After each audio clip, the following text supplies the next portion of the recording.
So going into our previous HTML, when we add in spans, that gives us the ability to do inline elements without disrupting the flow. So the divs, they take up the whole block and they move the next line of divs to the next line, adding padding on top and bottom, much like the paragraphs did. But if I just want to select this area, this dummy text,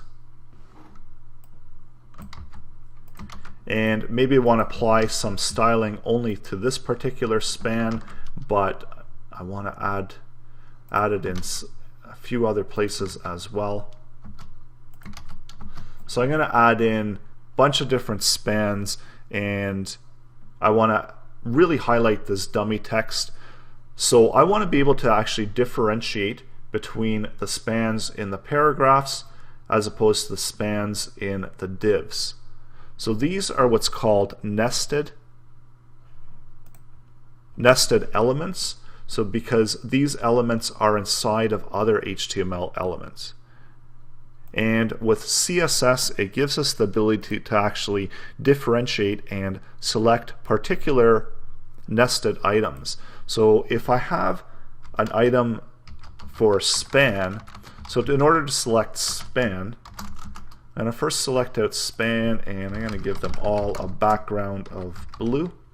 So all of my spans are going to be background blue, and the font is going to be white.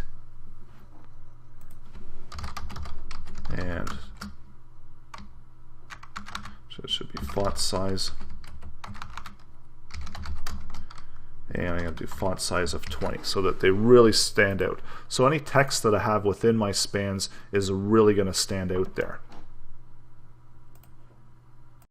Just had to refresh that, and we see that we've got the 4 spans that I added, and they've all got that bigger text, blue background, white font. And now we want to actually differentiate between the text. So I only want to take this particular span or any one that's within a paragraph.